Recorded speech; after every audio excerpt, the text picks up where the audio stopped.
Hola, vamos a empezar la clase número 2 que abre la primera unidad, los 60-70, bajo el signo del imperialismo, y el primer tema de esa unidad, que es la crítica ideológica, una de las corrientes más importantes de análisis, de investigación de los discursos, de los lenguajes masivos, de los productos mediáticos, que se desarrolló durante este periodo. La bibliografía la tienen ustedes aquí. Se trata de los editoriales de las revistas Comunicación y Cultura y Lenguajes, y dos artículos, el de Eliseo Verón y el de Héctor Smukler, que concentran los principales argumentos de la polémica que vamos a desarrollar. Al mismo tiempo, aunque de manera lateral, vamos a hacer referencia a los dos textos también del práctico. Nos referimos a la reseña crítica de Paula Weissman, publicada en la revista Lenguajes, y que refiere al libro Para leer al Pato Donald, y la selección, y una referencia también lateral, a la selección que hicimos del libro escrito por Dorfman y Matelar, publicado en 1971. El esquema de la clase tiene estos 6 puntos. Los 3 primeros los vamos a mencionar porque los damos por sentado, en el sentido que planteamos en el primer video, porque están desarrollados en la presentación escrita. Eso nos va a permitir concentrarnos en los 3 últimos temas. De cualquier manera, decíamos, queremos hacer una breve referencia. De la Revolución Cubana a la Vía Chilena al Socialismo es un título que trata de concentrar lo siguiente: cuáles son las condiciones sociales, políticas, económicas de este periodo, que las pensamos no solo como un contexto o marco general, sino efectivamente como condiciones, es decir, como factores que dejan sus huellas en los textos y al mismo tiempo en las preocupaciones, en las problemáticas, en los debates y finalmente en el sentido de lo que significa investigar en comunicación en los 60-70.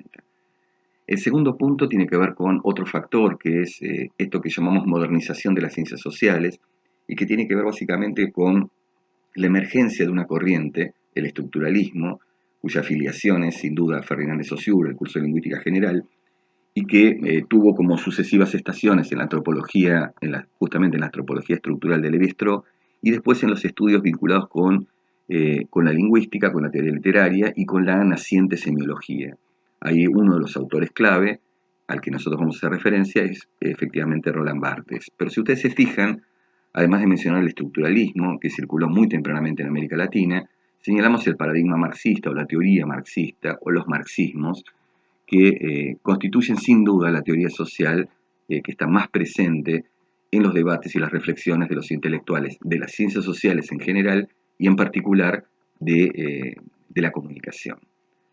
El tercer punto hace referencia al título que aparece aquí abajo, autonomización, como el momento en que se constituye un campo de estudios.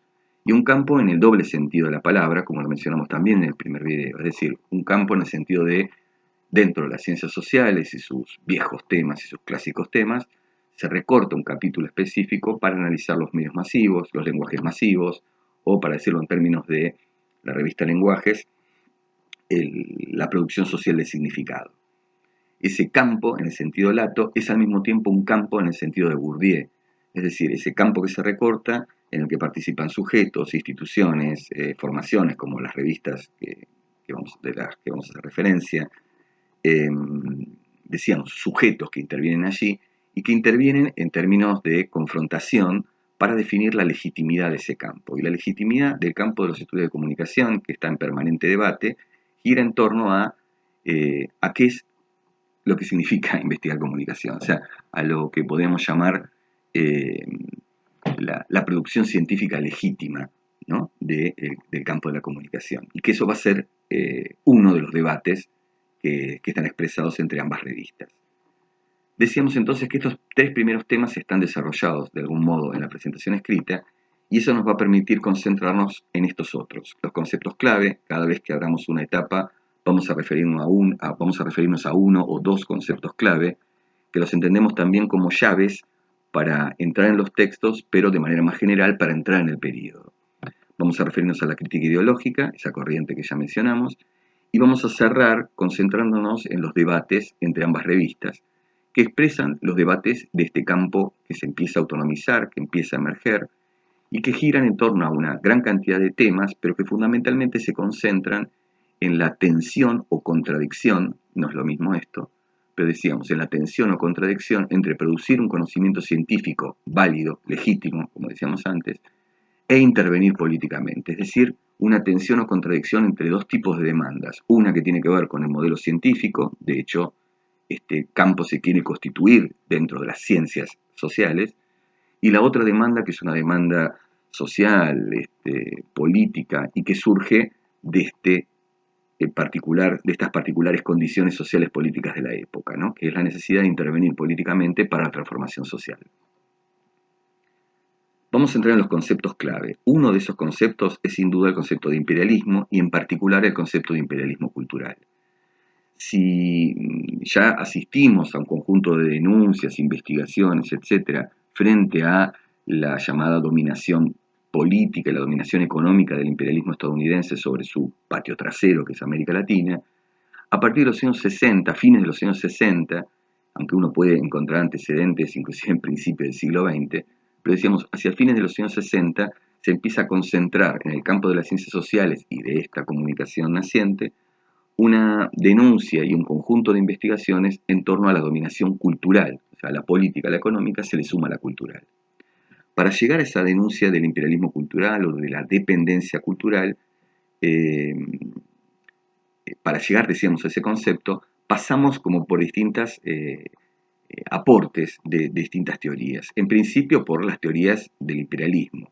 Si bien ahí podríamos poner una gran cantidad de autores, desde Hobson, este inglés que escribe el primer libro sobre un estudio del imperialismo, hasta la figura más destacada y la que se está leyendo en este momento, que forma parte de la biblioteca de los investigadores de esta época, que es el libro de Lenin acerca del imperialismo.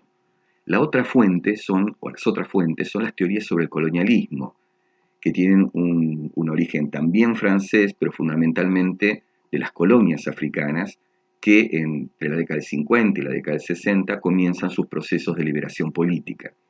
Y allí empiezan a madurar también una serie de ideas en torno a la dominación cultural o al colonialismo. No olvidemos que el libro Para la Pato Donald tiene como subtítulo comunicación de masas y colonialismo.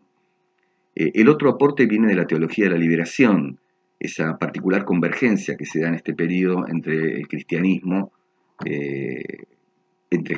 decíamos, entre la Iglesia Católica, un sector de la Iglesia Católica, y el marxismo, en donde la liberación, un concepto que tiene una raigambre religiosa, la liberación espiritual, empieza a ser traducida también, o ponerse en contacto también, con el concepto de liberación política y de liberación social.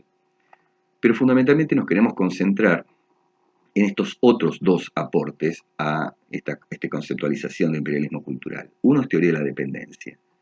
La teoría de la dependencia es una teoría, ¿qué podemos decir?, latinoamericana. Es una teoría en donde un conjunto de investigadores del Brasil, que después emigran a partir de la dictadura de Brasil, que es una de las más tempranas en el Cono Sur, para decirlo así, emigran a Chile y empiezan a desarrollar esta teoría, surge en contraposición a otra teoría, que es la teoría del desarrollo o del desarrollismo, que en la década del 50 había colonizado gran parte de los debates en América Latina acerca de la cuestión del desarrollo y del subdesarrollo. Si para el desarrollismo o para las teorías del desarrollo las condiciones de los países de América Latina estaban obstaculizadas, ese obstáculo fundamentalmente tenía que ver con las propias limitaciones de los países, por ejemplo con, vamos a decirlo así, con taras culturales, es decir, con hábitos culturales que impedían ese desarrollo que necesariamente tenía que seguir las etapas que habían establecido los países centrales o los países imperialistas. La teoría de la dependencia va a discutir otros argumentos también, pero digamos, va a discutir fundamentalmente ese argumento para señalar que el carácter de subdesarrollo de los países de América Latina, de Asia, de África, de lo que entonces se llamaba Tercer Mundo, no son el resultado de las limitaciones que tienen esos países, sino que son el resultado precisamente de la dependencia, es decir, de una relación completamente desigual entre los países centrales o los países imperialistas y los países subdesarrollados. Esa teoría de la dependencia, en términos de dependencia económica, de relación desigual económica, va a constituirse en un aporte al concepto de imperialismo cultural, sobre todo en su versión de dependencia cultural, que es un concepto que ustedes van a ver en la bibliografía que tenemos para hoy. Y el último aporte es el de las teorías de la economía política de la comunicación, una corriente sobre la cual nosotros nos vamos a referir en la clase 4, a través de un texto, una selección de un libro de Heriberto Muraro, del argentino Heriberto Muraro, pero que aquí la vamos a referir a Herbert Schiller, que es un investigador norteamericano que ejerció una enorme influencia en América Latina, que tuvo un diálogo permanente con los intelectuales de América Latina y también con los intelectuales de lo que, otra vez, insistimos, se llamaba el Tercer Mundo. A Herbert Schiller se le atribuye precisamente en 1976, si bien el concepto, decíamos, ya estaba antes, se le atribuye dar una definición más precisa del concepto de imperialismo cultural.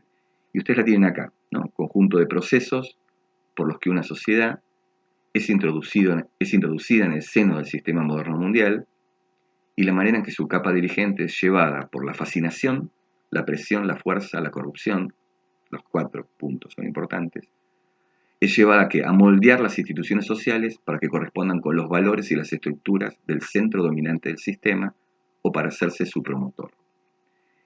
En ese sentido, imperialismo cultural va a ser uno de los temas, un concepto, decíamos, clave, pero además una de las preocupaciones de los investigadores de comunicación en este momento de autonomización del campo, porque de lo que se trataba era de mostrar cómo la ideología del imperialismo cultural, la imposición cultural por parte del imperialismo, se verificaba por lo menos en 2 grandes zonas. Por un lado, en todos los productos que circulaban de la industria cultural estadounidense.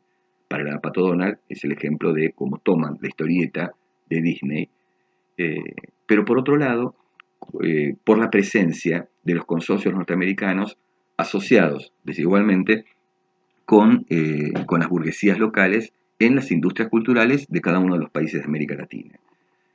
Vamos a verlo cuando entremos en la clase 4, con este autor que señalamos, Heriberto Muraro, que gran parte de su trabajo, de todas sus intervenciones, consistió precisamente en mostrar cómo las relaciones de propiedad de la industria cultural en Argentina, ese era su objeto de estudio, estaban vinculadas fundamentalmente a la presencia de un capital estadounidense completamente dominante. Entonces acá tenemos, decíamos, un concepto clave, imperialismo cultural. El segundo concepto clave es el concepto de ideología. El concepto de ideología tiene una biblioteca detrás, pero a nosotros nos interesa destacar algunos puntos en particular, sobre todo para llegar más adelante a esto que es la crítica ideológica. Entonces decíamos, ¿qué notas nos interesan del concepto de ideología? En principio, y ahí nos vamos a Marx, que no es la única fuente del concepto de ideología, pero es sin duda la fuente principal para reflexionar sobre este punto, y vamos a un libro que se llama La ideología alemana, en donde una de las tesis que se sostienen es que las ideas dominantes de una época son las ideas de la clase dominante. Es decir, lo que está haciendo Marx con esa tesis, Marx y Engels, es atar las ideas, que siempre parecen autónomas, producto de las emanaciones de nuestro cerebro, atarlas a intereses sociales y efectivamente, y más concretamente, atarlas a las clases dominantes. Las ideas que dominan son las ideas de la clase dominante. Por supuesto que las ideas de la clase dominante no se presentan como dominantes. Tienen que desarrollar una serie de procesos para ser presentadas de otro modo. Por ejemplo, para ser presentadas como hechos de la naturaleza o para ser presentadas de manera universal, ¿no? De hecho, ahora nosotros estamos todos discutiendo acerca de la pandemia, que parecería ser el gran ideologema, porque presenta como natural la catástrofe en la que estamos viviendo, cuando en realidad podemos encontrar una explicación de que no es del orden de la naturaleza nuestros problemas, sino son del orden social. No solo porque para infectarse, hasta la infección es desigual, sino para señalar que la crisis social, política, económica, etcétera, es producto no de un virus, sino es producto del sistema en el que nosotros estamos. Por lo cual decíamos, las ideas dominantes no se presentan como dominantes, sino que se presentan a través de algún tipo de proceso. Uno es un proceso de naturalización, de presentarlas como hechos de la naturaleza, este ejemplo del coronavirus y de la pandemia, o presentarlas de manera universal. No existe ningún gobierno del mundo que postule o implante un ajuste o que nos mande a una guerra sobre la base de declarar muy explícitamente que los intereses que los mueven son los intereses de las grandes corporaciones o de las burguesías locales. Lo presenta más bien como un hecho universal, como un interés, como resultado de un interés universal. Es decir, vamos a la guerra, vamos a hacer un ajuste porque esto va a permitir que nuestra nación, nuestro país, emerja y todo este colectivo enorme que es el pueblo argentino, musulmán, checoslovaco, lo que sea, pueda surgir. Entonces decíamos, Esa es una idea que aparece presente en Marx de atar, valga la redundancia, las ideas a los intereses sociales, básicamente intereses económicos, y atar como resultado de esto las ideas a la clase, a una clase, las ideas dominantes a la clase dominante. La segunda estación, digamos, de ese concepto de ideología es Lukács, un autor que no circula tanto en los estudios de comunicación, circula mucho más en los estudios de letras, pero es la escuela de Frankfurt, que ustedes tuvieron ya como referencia en Comunicación 1. En ese cruce entre Lukács, o lo que cocina Lukács y Frankfurt, es una variante dentro de esta historia del concepto de ideología.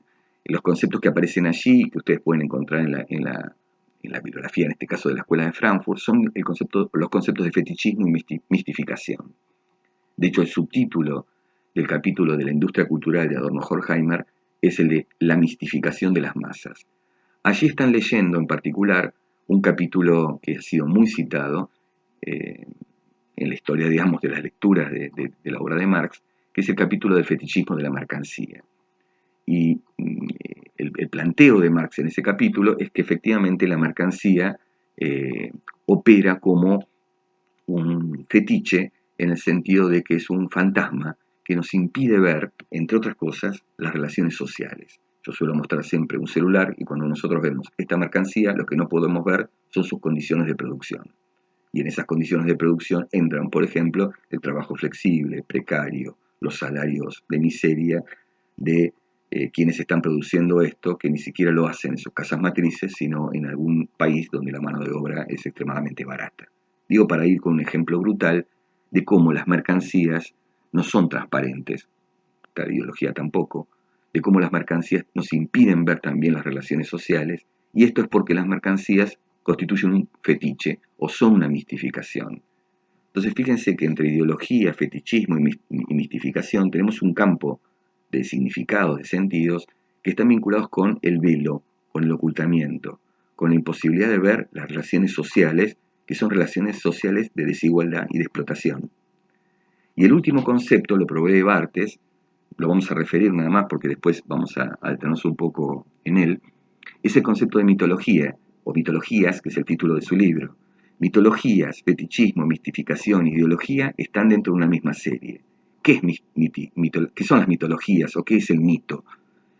Bueno, el mito es precisamente un discurso ideológico, un discurso de la mistificación, un discurso fetichista que o naturaliza o universaliza los hechos sociales políticos para camuflar, ocultar, disimular, escamotear la realidad social. Ese concepto, decíamos, acá les dejamos un fragmento de ideología alemana donde se retoma esta tesis, ¿no? Las ideas de la clase dominante son las ideas dominantes de cada época, ustedes después lo pueden ver con más detalle, pero decíamos, esos conceptos de imperialismo cultural e ideología son los que de algún modo organizan la perspectiva general de este campo que nosotros empezamos a desarrollar hoy con la crítica ideológica, pero que se va a continuar con la presencia de Frankfurt en América Latina en la siguiente clase y con la economía política y los debates sobre políticas de comunicación en la clase 4, con la que se va a cerrar esta unidad. Ahora bien, ¿qué es la crítica ideológica? Entonces podríamos decir, ustedes se fijan ahí, tienen ahí la reunión de dos autores que ustedes posiblemente no lo hayan imaginado nunca juntos, que son Marx y Saussure. La crítica ideológica, uno de cuyos resultados o expresiones más, iba a decir más desarrolladas, no sé si más desarrollada, porque quizá la más lograda, es el libro Mitologías de Roland Barthes, que ejerció una enorme influencia sobre todos los autores que vamos a mencionar y que fue, no por casualidad, traducida en su versión castellana por Héctor Schmuckler. Decíamos, para llegar a este libro, Mitologías de Roland Barthes, o para llegar a esta corriente de la crítica ideológica que tuvo un destacado desarrollo en América Latina, se tuvo que dar esta convergencia entre Marx y Saussure, entre el concepto de ideología, como vinculado a la clase, a la dominación y a la conciencia dominada, y la escuela de Frankfurt, mercancía, mistificación, dominación, manipulación, es decir, toda esta serie tuvo que converger con toda esta otra serie, que es la de Saussure. En Marx, o el aporte de Marx a la crítica ideológica está vinculado con el concepto de ideología, como velo. Y el aporte de la tradición saussuriana está vinculada con el sistema, o para decirlo mejor, con el método de investigación. Ustedes recordarán más o menos, a partir de semiología del CBC, que en Saussure teníamos una primera definición de la lengua como un sistema de signos. Y que sistema no era cualquier palabra en Saussure, sino que era un concepto que hacía referencia a las relaciones que se daban de manera opositiva y negativa por parte de cada uno de los signos que constituían ese sistema. Esta idea de sistema va a dar pie al concepto de valor. El valor de un signo no está dado por lo que el signo mismo expresa, sino por sus relaciones opositivas y negativas dentro de ese sistema. Si me siguen hasta acá, esta definición de sistema y este concepto de valor va a ser proyectada por otros autores a otros sistemas que ya no son el sistema de la lengua. Entonces, por ejemplo, alguien puede proyectar esta idea de sistema y de valor al análisis de las tapas de los diarios. Construimos un sistema, las tapas de los diarios de hoy en Argentina, todas las tapas, o una selección de La Nación, Clarín, Página 12, Ámbito, Crónica, El Cronista. Tomamos ese perfil, tomamos esas tapas, constituimos un sistema, son todas las tapas publicadas en el día de hoy de los diarios de Argentina, y a partir de construir ese sistema empezamos a ver el valor de cada una de esas tapas, la significación de cada una de esas tapas en sus relaciones de oposición y de negación, presencias o ausencias de fotos, presencias o ausencias de ciertas noticias, jerarquización diferente o muy contrapuesta de las mismas noticias, modos de expresar a los hechos que refieren esas noticias. Es decir, una vez constituido el sistema, el valor de cada una de esas tapas va a estar dado por sus relaciones con otras tapas. Eso proyectado a las tapas, eso puede ser proyectado a cualquier otro corpus, para usar el término más habitual, o dependiendo del sistema que utilicemos. Entonces, ahí tenemos un elemento que proviene de la tradición saussuriana, a la que se le agrega, también en esa misma tradición, dos conceptos que provee Jacobson, ¿sí? Un investigador ruso que después tuvo un larguísimo recorrido por Praga, o sea, por lo que hoy es la República Checa, estuvo por Suecia, termina en Estados Unidos, y este investigador ruso provee dos conceptos que los toma de Saussure, que son el concepto de selección y combinación. Combinación sería lo sintagmático, es decir, cómo tomamos ciertos signos y los disponemos en un sintagma, y esto pueden ser las palabras una detrás de otra, o puede ser el sintagma de la vestimenta, un saco, una remera, un pantalón y los zapatos o zapatillas, y el concepto de selección, que hace referencia al paradigma. Entonces, combinación, sintagma, selección, paradigma, y selección y combinación en Jacobson son las dos operaciones básicas que hacemos al construir un mensaje. Es decir, seleccionamos términos de un menú amplísimo o de un paradigma amplísimo. En lugar de un saco, puedo utilizar, no sé, un pullover o un abrigo. Es decir, elijo en un menú más o menos amplio dependiendo de nuestras posibilidades. Y al mismo tiempo lo combino también de distintas maneras. Esa selección y combinación, lo que tiene que ver en la producción de mensajes mediáticos, es fundamental para detectar que en las diferencias de selecciones y combinaciones se producen valores diferentes, o, para decirlo de otro modo, sentidos diferentes, y para decirlo de otro modo, sentidos ideológicos diferentes. Entonces, en esta convergencia de Marx-Saussure se construyen las dos tradiciones de la crítica ideológica. Y la crítica ideológica va a ser, con esta representación del texto de Roland Barthes, un modo de analizar ideológicamente, hacer una lectura ideológica, hacer una crítica ideológica sobre los lenguajes masivos. Fíjense que aquí tomamos un fragmento del prólogo del libro de Roland Barthes, publicado en 1957, que dice: aquí se podrán encontrar dos decisiones. Por una parte, una crítica ideológica dirigida al lenguaje de la llamada cultura de masa. Por otra, un primer desmontaje semiológico de ese lenguaje. Acabo de leer a Saussure y a partir de él tuve la convicción de que si se consideraban las representaciones colectivas como sistemas de signos, podríamos alentar la esperanza de salir de la denuncia piadosa y dar cuenta en detalle de la mistificación que transforma la cultura pequeño burguesa en naturaleza universal. Este dar cuenta en detalle de la mistificación que transforma la cultura pequeña burguesa en naturaleza universal es el objetivo de la crítica ideológica, que lo podríamos traducir en términos de ir hacia los lenguajes masivos para hacerles decir aquello que no están diciendo, para hacer decir aquello que ocultan, que esconden, que velan, y lo que ocultan o velan son precisamente el carácter de ideas dominantes, son precisamente el carácter de ideas dominantes que presentan a los procesos históricos como naturaleza y que lo presentan como naturaleza universal.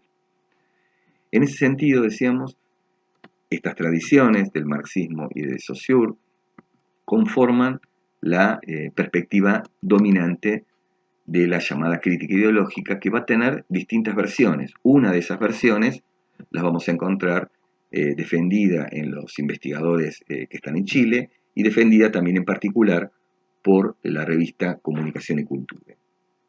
Entonces, volvemos atrás, hablamos de los conceptos clave, imperialismo cultural y el concepto de ideología. Para entrar ahora sí en las revistas y después poder entrar en el debate, vamos a acercarnos al editorial de la revista Comunicación y Cultura. Ustedes acá tienen la tapa del primer número. Número 1, Buenos Aires, Santiago de Chile. Y la revista Comunicación y Cultura tenía un lema: la comunicación masiva en el proceso político latinoamericano. Es importante advertir que el lema de una revista está adelantando el programa de intervención de esa revista. Acá no se trata solamente de investigar en comunicación masiva para producir conocimiento científico, sino sobre todo para intervenir en un proceso político latinoamericano. ¿Cuál es ese proceso? Bueno, el que hicimos referencia muy rápidamente al inicio, y está presente en las explicaciones escritas, que es ese contexto de transformación social, de revoluciones, de movimientos revolucionarios en América Latina en este periodo. La revista Comunicación y Cultura también desarrolla obviamente no se limita al lema, en el editorial, como suele suceder, el primer editorial de la revista, desarrolla su programa de intervención. Y acá nosotros destacamos 3 puntos de ese editorial. Uno de esos puntos tiene que ver con la cita de Gramsci. Gramsci es el revolucionario italiano, que es leído también muy tempranamente en América Latina, que va a ser vuelto a leer en los años 80 desde otra perspectiva, pero que aquí aparece referido a uno de los conceptos de Gramsci, que es la idea del intelectual orgánico, es decir, de aquel orgánico en términos como se utiliza en el campo de la biología, ¿no? Es decir, que está articulado con un sistema de manera orgánica, como un órgano. Ese intelectual orgánico está en contraposición a otro modelo del intelectual tradicional, de aquel que imagina que su producción cultural, ya sea una novela o una investigación, son el resultado de su práctica autónoma, completamente independiente de los intereses sociales y de los grupos sociales. El intelectual orgánico, por el contrario, es consciente de las luchas sociales, políticas, de la lucha de clases, y opta por articularse con alguna de esas clases y ser su representante intelectual, por decirlo así. El editorial hace énfasis, decíamos en una cita de Gramsci, que señala que un intelectual es un profeta desarmado, si no está articulado con un movimiento de base. La revista se reclama, Comunicación y Cultura, como articulada, como disciplinada a un movimiento de base. Esto significa que se piensa en el contexto chileno de unidad popular, pero que se piensa también en el conjunto de procesos de transformación social y revolucionarios de América Latina. El segundo punto que queremos destacar tiene que ver con la recuperación y la valoración que se hace en la editorial de esto que aparece como la praxis transformadora. Es decir, que la revista pretende recoger, ser vocera, representante, no solo de los estudios y de las investigaciones, sino de las experiencias concretas de periodistas, estudiantes, centros de estudios sobre la comunicación. Este también es un dato interesante. Esa necesidad de articularse con un movimiento de base tiene su expresión con una articulación con las luchas que están dando los periodistas, sus propias experiencias de comunicación más o menos alternativas, e incluso con los debates estudiantiles. Esto que nos puede parecer un dato raro quizás en la actualidad, en aquel momento, ustedes piensen, estamos hablando, desde el Mayo francés en el 68, hasta todos los mayos que se fueron multiplicando por Europa y por el mundo, más o menos en la misma época, hasta el 69, en el Cordobazo en Argentina, hasta el 69 también con las tomas de universidades en Chile, nos encontramos con un movimiento juvenil trabajadora, de jóvenes trabajadores y jóvenes también estudiantes que formaban, por supuesto, un sector de la juventud, estamos hablando, que estaban absolutamente involucrados en los debates sociales y políticos y que ejercían una influencia también sobre el campo intelectual, es decir, muy directamente sobre los profesores. Es interesante ver, por ejemplo, una reconstrucción de la vida de Matelar a partir de una entrevista que le hace un investigador chileno, como él relata los debates que tenía con el movimiento estudiantil, particularmente con una agrupación política del movimiento estudiantil vinculada al MIR, y cómo esos debates también fueron modelando o condicionando de algún modo la perspectiva, el análisis y la mirada que fue trazando Armand Matelar sobre la comunicación y sobre la cultura en Chile. El tercer punto que destacamos son las tareas que se propone la revista, ¿no? Y en ese sentido plantea claramente la investigación en comunicación masiva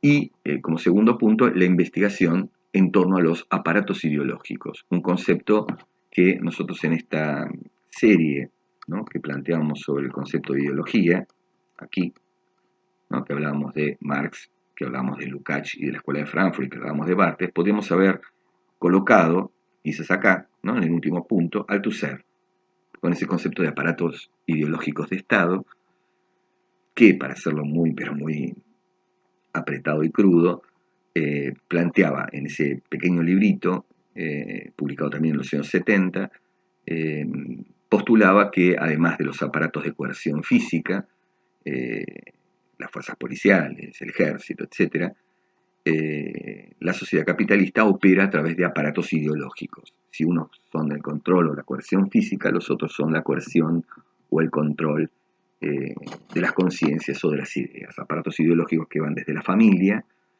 obviamente la escuela y los medios de comunicación masiva.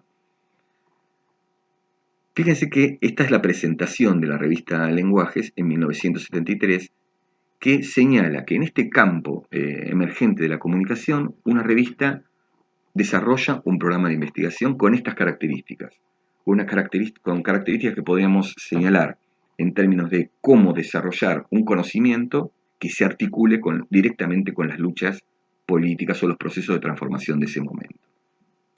Un año después, la revista Comunicación y Cultura nace en el 73 y sigue hasta el año 85, pero ya en México. Los avatares de la revista son los avatares de las distintas dictaduras en América Latina, ¿no? Va de Chile a Buenos Aires, de Buenos Aires a México, donde se va a quedar, y editan 14 números, van a terminar en el año 85, decíamos con el número 14. En algunas clases posteriores vamos a volver, si no me equivoco es en la clase 5, vamos a volver sobre la revista y el número 12 de la revista, donde hay una reformulación. Aquí tomamos un fragmento donde señala precisamente esto, ¿no? La función de la revista es un órgano de vinculación y de expresión de esas experiencias que se están gestando en los países latinoamericanos. La otra revista importante de la época es la revista Lenguajes. Acá vemos su primera etapa. La revista nace en 1974 y se desarrolla hasta 1980, en 4 números nada más, pero ha ejercido una enorme influencia inclusive hasta hoy, no solo porque forman parte de las revistas fundadoras o hechas por nuestros padres fundadores, sino porque los debates que están instalados en esa revista y que de hecho vamos a comentar hoy todavía siguen presentes. Si se fijan, la revista Lenguajes tiene un subtítulo que es Revista de Lingüística y Semiología, publicación de la Asociación Argentina de Semiótica. Es otro lema que la coloca o que pretende colocar a la revista, o los autores, los editores de la revista, Eliseo Verón, Oscar Steinberg, Oscar Traversa, Indart, pretenden insertar la revista en otro lugar, no los procesos sociales que se están desarrollando en América Latina, que no los desconocen, pero digamos no se insertan ahí, sino en una tradición que está más vinculada con el campo científico. De hecho, es un dato que la Argentina formó, si no fue la primera, creo que fue la segunda Asociación Argentina de Semiótica dentro de la Asociación Mundial de Semiótica. El editorial de 1974 subraya, destacamos nosotros de ese editorial, 4 puntos. Uno que es lo que denominan ellos una contradicción entre los intelectuales y el imperialismo. Contradicciones que después las van a desarrollar y que en todo caso después las vamos también a recuperar, pero que las expresan en términos de cómo se producen teorías en América Latina. Y allí lo que plantean como una tensión, o más que una tensión, como una contradicción, es el hecho de que las teorías que se producen en Europa son muchas veces reproducidas acríticamente, o sea, no son apropiadas en América Latina. Entonces circulan como moda. Están haciendo referencia fundamentalmente al modo en que empezó a circular el estructuralismo, sus principales conceptos, incluso hasta en lo que podríamos llamar la prensa pública, ¿no? Es decir, ocupaba las tapas de algunas de las revistas como Primera Plana, la referencia al estructuralismo, a entrevistas a Levi-Strauss, etcétera, etcétera, y en ese sentido señalan un obstáculo para el desarrollo de una disciplina, el hecho de que domine la moda, o sea, el estilo de circulación sin ningún tipo de apropiación latinoamericana de los conceptos que se fraguan o que se producen en Europa. Un segundo punto importante de ese editorial es que definen un campo de estudios, y ahí también difieren de la revista Comunicación y Cultura. No son los medios masivos, sino que son o es la producción social de significado. Un concepto o una idea que en textos posteriores Eliseo Verón va a desarrollar. Pensamos fundamentalmente en semiosis social. El tercer punto que destacamos del editorial tiene que ver con lo que ellos denominan su rechazo a los reduccionismos. Piensen que la revista se está tratando de colocar en el campo de la comunicación emergente en América Latina y está definiendo un programa. Y una de sus definiciones va a decir, no queremos esto, no queremos ni la apropiación acrítica o la mera reproducción de las teorías que circulan afuera, particularmente en Europa, no queremos eso. No queremos investigar sobre los medios masivos como tales, sino sobre la producción social de significado. Y no queremos hacer, no queremos llevar adelante ninguna de las perspectivas que vamos a enunciar, que las definimos como reduccionistas. ¿Y cuáles son esas perspectivas? Aquellas que analizan los medios de comunicación en relación con el contenido. Sería como muy largo de señalar ahí, pero ustedes pueden abrir una ventana o algún archivo vinculado con el funcionalismo norteamericano. Una de sus expresiones, además no, muchas veces al mismo tiempo, que se analizaban los efectos, digamos, de la comunicación, se lo hacía a partir del reconocimiento de los contenidos manifiestos, explícitos de los mensajes. No van a hacer análisis de contenido. Es decir, rechazan eso como reduccionismo. Y entre otras cosas porque los contenidos manifiestos lo que no permiten ver son los contenidos subyacentes, ¿no? Los contenidos ideológicos precisamente. No van a hacer un análisis estético de la cultura masiva, es decir, no van a poner la cultura masiva en su relación con la cultura alta o letrada, todas las comillas que quieran. Es decir, no van a cometer el reduccionismo del esteticismo, no van a cometer, en los términos de lenguajes, no van a cometer el reduccionismo del tecnologicismo, es decir, de analizar los medios de comunicación solamente considerando su carácter tecnológico, es decir, solamente considerándolos como dispositivos tecnológicos. No los citan, pero tienen que estar pensando en McLuhan, es decir, no vamos a esa perspectiva, no nos interesa. Fíjense, no nos interesa el funcionalismo, no nos interesan las miradas estéticas sobre los medios de comunicación, no nos interesa el tecnologicismo, insisto, eso es McLuhan para buscar un representante, no nos interesa otro reduccionismo que es el economicismo, analizar los medios de comunicación solo sobre la base de sus relaciones de propiedad, economía política de la comunicación. Ya lo vamos a ver en próximas clases. Una vez que dicen qué es lo que no nos interesa, van a decir qué es lo que nos interesa, cuáles son las tareas. Y allí nosotros señalamos 4 puntos. Primero, el rigor teórico. Es decir que, otra vez, esta revista que se instala como publicación de la Asociación Argentina de Semiótica se plantea como principal tarea en un campo que están haciendo y en una semiología y estructuralismo en aquel momento eran conceptos que venían en el mismo paquete, pero decíamos, en un campo que se está constituyendo en América Latina y en Argentina, en un campo además más específico que es el del estructuralismo y la semiología que también se estaba desarrollando, la tarea principal que se plantean quienes hacen la revista lenguajes, Verón, Traversa, Steiner, etc., la tarea que se plantean es la de desarrollar rigurosamente un conocimiento científico. Y esto significa fundamentalmente desarrollar ellos dicen, una teoría sistemática de la ideología. Hay teorías de la ideología, pero no sistemáticas. Una metodología rigurosa de análisis que vaya más allá de las impresiones, eso va a ser parte del debate. Un reconocimiento de las determinaciones de que somos un país del tercer mundo, es decir, las limitaciones que nos encontramos para desarrollar ese conocimiento científico, y esas limitaciones muchas veces van a estar vinculadas con las demandas sociales de intervención política. El hecho de colocar esta investigación en un marco de crítica política ideológica, y como dijimos antes, lo adelanté un poco en la exposición, el hecho de que estamos investigando en el tercer mundo, para pasarlo en limpio y decirlo a lo mejor más claramente. La tarea principal que se plantean es, viviendo en un país dependiente, y esto significa muchos obstáculos, que circule como moda el conocimiento, que haya una demanda de intervención política muy inmediata, y los obstáculos propios de los recursos con los que se cuentan para investigar. En ese cuadro, la propuesta de lenguajes es desarrollar una teoría sistemática de la ideología. ¿Para qué? Para analizar la producción social del significado. Y desarrollar algo que todavía estaba en incipiente desarrollo, que es una metodología de análisis.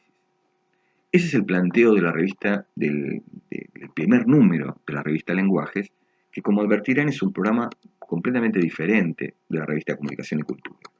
Que sea completamente diferente no significa que no estén en ese cuadro social, político, económico, que también condiciona comunicación y cultura y condiciona el lenguaje. Solo que en este campo las posiciones que van a ocupar van a ser diferentes. Uno más recostado sobre pensar la intervención de la comunicación sobre los procesos sociales y políticos de transformación, y otra más recostada sobre la necesidad de producir un conocimiento científico. Ahí ya ustedes ven anunciada la tensión del debate.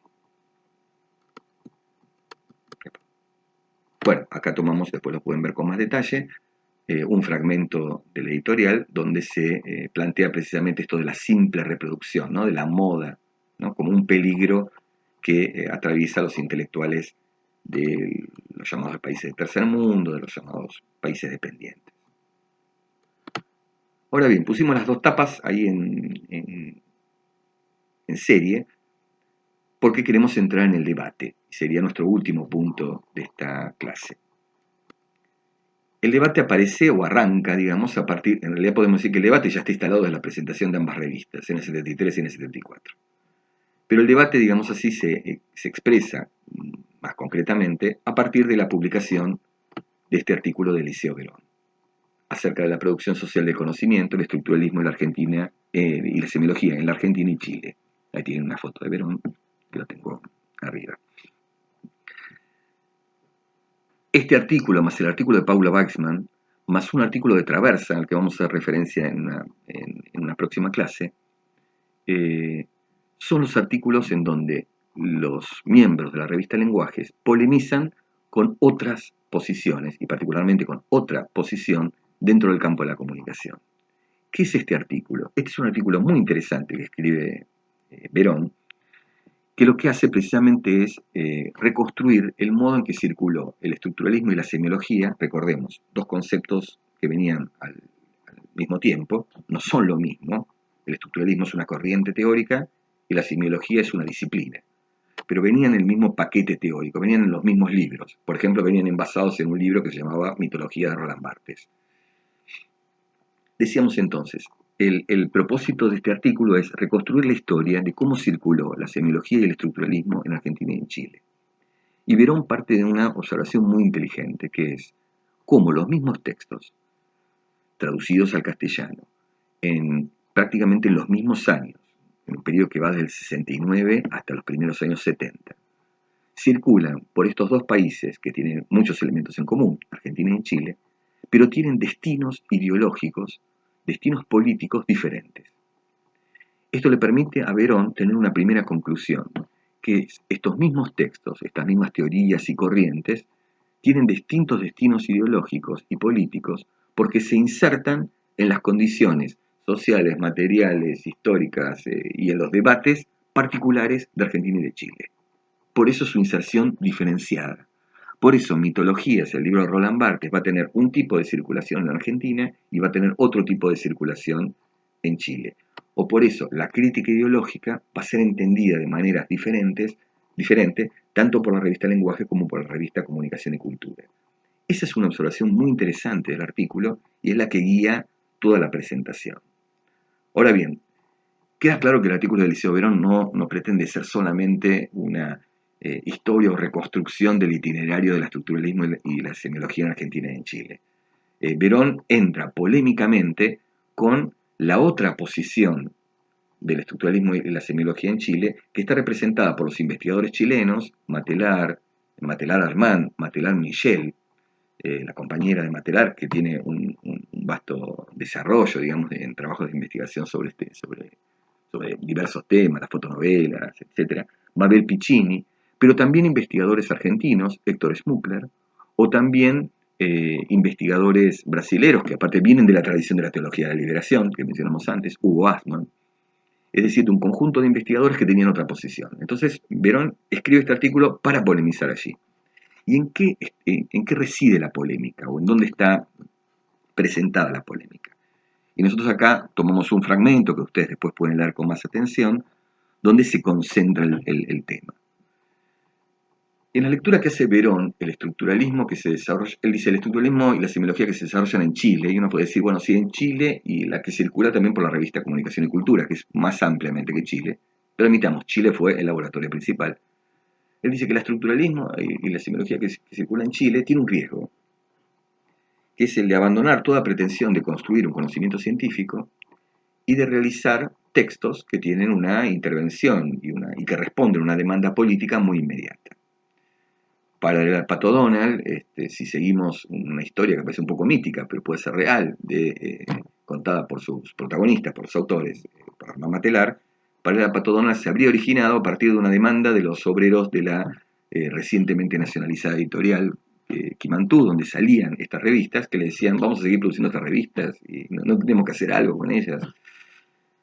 Sea o no sea verdad ese origen, o sea un origen mítico, digamos, de la publicación, lo cierto es que en la lectura que está haciendo Verón, un texto como Paralela al Pato Donald va a ser el ejemplo que va a utilizar fundamentalmente, pero no el único. Decíamos, Paralela al Pato Donald es una buena representación de los riesgos que corre el estructuralismo y la semiología en Chile. Hacer un libro que interviene en un debate político para denunciar el colonialismo, para denunciar el imperialismo cultural, pero que no genera un producto científico. Es decir, que no sigue una rigurosa teoría o una rigurosa metodología de análisis que permita construir eso, un conocimiento científico riguroso. Ese es un límite que él advierte en el estructuralismo y la semiología en Chile. Y lo advierte, y ahí hay una primera conclusión de Verón, lo advierte a partir de que él señala que hay una contradicción que es objetiva en los intelectuales de Latinoamérica. Una primera contradicción la señalamos. Las teorías se producen afuera, y esas son las condiciones de producción para nuestros países subdesarrollados. Las teorías se construyen afuera, y acá ¿qué hacemos? ¿Las imitamos? ¿Las seguimos como moda? ¿Nos apropiamos de ella? ¿Cómo las reelaboramos? Ese es todo un paquete de problemas. Pero el otro gran problema para los intelectuales latinoamericanos o de los países subdesarrollados, otro gran problema y que está expresado en este debate, es que hay una contradicción desde la perspectiva de Verón. Y esa contradicción es la necesidad de producir conocimiento científico, riguroso, etc., y la no menos importante necesidad de responder a las demandas políticas, intervenir en un proceso social, que además en aquel momento era un proceso social de emergencia. La revolución parecía estar a la vuelta de la esquina.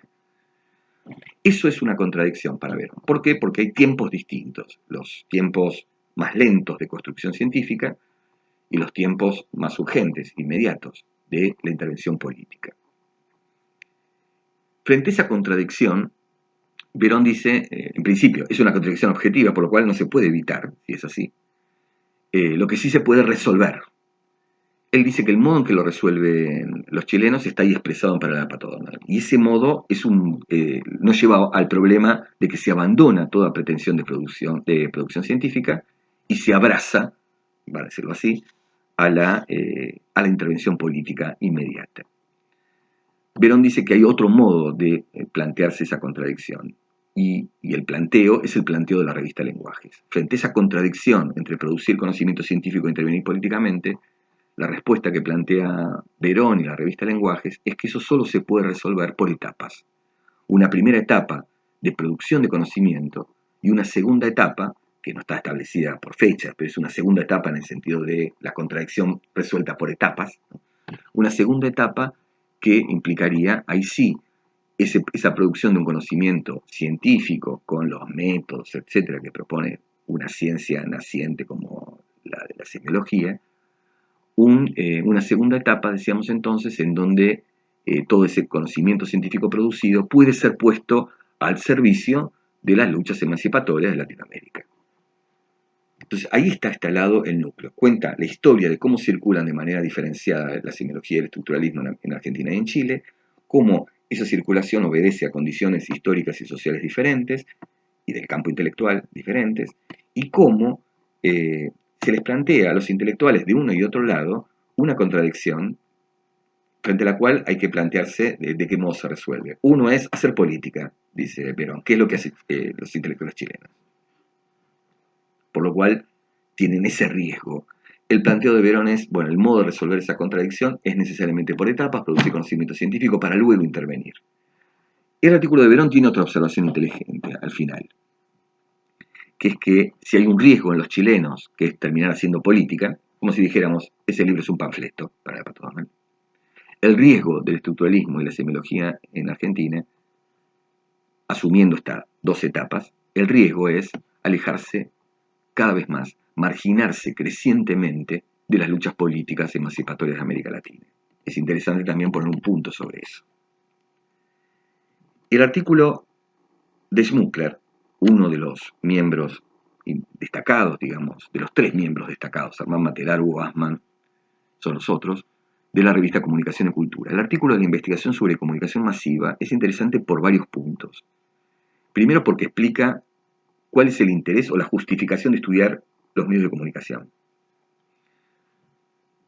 Y la justificación no la encuentra en la necesidad de desarrollar una ciencia siendo parte de la Asociación Argentina de Semiótica, de la Asociación de Semiótica Mundial. La justificación la encuentra en los procesos políticos y sociales.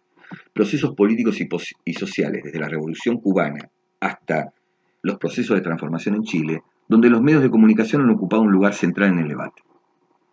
¿Qué hacer con los medios de comunicación? Era un debate. En Cuba lo fue, era un debate en Chile, fue un debate en Argentina, hay que estatizarlos, socializarlos, distribuirlos entre los sindicatos, eso fue un debate, por ejemplo, en Perú. Es decir, había un debate en torno a que los medios de comunicación ocupan un lugar importante, central, un lugar central en la lucha política e ideológica, también dentro del cuadro de la transformación, de las revoluciones en curso, de las luchas populares, etcétera, etcétera. En ese sentido, para concentrarme bien, Schmuckler está diciendo, nosotros la justificación la encontramos acá, en en esta relación entre lo político y la comunicación, o dicho de otra manera, la justificación la encontramos en las condiciones históricas, políticas, que está atravesando América Latina. Ese es un buen punto de partida, sobre todo para diferenciar de la posición que acabamos de describir de Liceo Verón. En ese sentido, para Schmuckler, y podríamos decir más ampliamente, para la revista Comunicación y Cultura, no hay una contradicción entre producir conocimiento científico e intervenir políticamente. Es más, para leer al Pato Donald sería en todo caso un buen ejemplo, y no es el único, un buen ejemplo de cómo hacer política o intervenir políticamente y producir conocimientos científicos pueden ser vías paralelas, dice Schmuckler. Es decir, no hay contradicción. Ambas pueden formar parte de la misma intervención. Para que se entienda todavía más, Schmuckler, Armand Matelar recurren a la semiología no para desarrollar una disciplina que originada en Europa, vamos a ver qué forma asume en Latinoamérica y cómo se puede seguir desarrollando, no entran en la semiología desde esa perspectiva, que es la perspectiva de lenguajes. Entran en la semiología como podrían haber entrado en cualquier otra disciplina o corriente teórica para, iba a decir para robar, para apropiarse de un instrumento de análisis. Y encuentran en la semiología un formidable instrumento de análisis. Encuentran en ese libro que tradujo Schmuckler, Mitologías de Roland Barthes, encuentran un formidable instrumento para analizar la ideología dominante. Y para analizar la ideología dominante, que no es solamente la de las burguesías locales, sino la del imperialismo norteamericano. Entonces, si Verón señalaba que había una contradicción en los intelectuales del tercer mundo, o de los países subdesarrollados o de los países dependientes, Schmuckler en la respuesta polémica dice, no, no hay contradicción. Nosotros podemos hacer esas cosas, ambas juntas. De hecho, la contradicción está en lenguajes. Y ustedes verán que gran parte del artículo lo que trata de hacer es mostrar cómo en la revista Lenguajes hay una contradicción entre lo que declama el editorial y lo que la revista efectivamente hace. Lo que declama el editorial en términos de somos un país dependiente, tenemos que ver las condiciones específicas de nuestros países, etc. Y lo que la revista hace, que en la perspectiva crítica de Schmuckler, es poner en difusión teorías, autores europeos. Digo para señalar una de las tantas contradicciones que hace, ¿no? En ese sentido, el texto de Schmuckler reivindica la tradición sobre la cual ellos se están recostando, que es una tradición en donde la convergencia entre marxismo y estructuralismo es mucho más firme, mucho más clara. Los textos del práctico reproducen este debate. Si ustedes se fijan, la reseña crítica, y con esto estamos terminando, la reseña crítica de Paula Weissman al libro Paralela Pato Donald retoma algunos de los argumentos de Eliseo Verón y abunda en otros. El artículo de Paula Weissman lee el libro Paralela Pato Donald y señalan, entre otras cosas, que está lleno de a priori, es decir, van a buscar, como dice ella, salen a la lluvia con un paraguas, es decir, salen con muchos prejuicios a analizar, como si dijéramos, bueno, el imperialismo norteamericano habla en esas historietas, vamos a buscar qué dice el imperialismo norteamericano. En esa crítica que está haciendo de los a priori, lo que está poniendo en crisis la Paula Weissman, que habla desde el psicoanálisis, lo que está poniendo en crisis es que efectivamente no se trata de un producto de una investigación científica. Inclusive señala, no hay método, algo que también había advertido Verón en su artículo. Ahí no hay un método, lo que hay es selección de cuadros de viñetas de historietas y comentario. Selección y comentario. No hay un método ahí. Si no hay un método, no es un producto científico. Además de otras críticas que plantea Weissman sobre la concepción del receptor, ella dice que hay una concepción del público infantil equivocada, como si fuera una tabla rasa, hay una incomprensión sobre lo que significa la dimensión simbólica. Ella dice muchas veces la traducción que hacen los autores de ciertos símbolos, signos de la historieta, dejan de lado la dimensión simbólica. Por ejemplo, analizar el oro en el análisis de Paralela Pato Donald, el oro como ejemplo de la acumulación primitiva, dice, bueno, eso es ignorar que el oro, el tesoro, la búsqueda del tesoro forma parte del imaginario de la humanidad, en el sentido que está presente en gran parte de la literatura, etcétera, etcétera. Sería la búsqueda de aquello que no podemos conseguir. Es decir, tiene una dimensión más simbólica que es social-económica, que apunte directamente a Marx. El conjunto entonces de críticas de esa reseña, los a priori, la falta de un método, la concepción muy mecánica de los receptores, la negativa a reconocer la dimensión simbólica, están en sintonía con las críticas de Schmuckler. Lo que están señalando otra vez es que, frente a la contradicción entre hacer política y producir conocimiento científico, la resolución de Paralela Pato Donald es hacer política y abandonar cualquier pretensión de cientificidad. El texto de Héctor Schmuckler también responde a esa crítica de Paula Weissman. Y ahí es muy interesante ver ese contrapunto. Si Weissman les reclama a Dorman y Matelar y los recusa por ser ciegos a lo simbólico, es decir, no poder ver símbolos en la historieta que están analizando, Schmuckler devuelve el guante diciendo que si ellos son ciegos a lo simbólico, Paula Weissman y más extendidamente la revista Lenguajes son ciegos a lo social. Es decir, le está reclamando no una lectura simbólica y de algún modo psicoanalítica de la historieta de Disney, sino que le está reclamando una lectura semiológica en la tradición marxista de la tira cómica. Bien, tratamos de concentrar por lo menos en los puntos que nos parecían más importantes de la bibliografía y de la clase para ordenar lecturas. Recomendamos, y con esto cerramos, recomendamos que acompañen este video con la presentación escrita, bueno, obviamente con la lectura de los textos, pero con la presentación escrita. Hasta la próxima.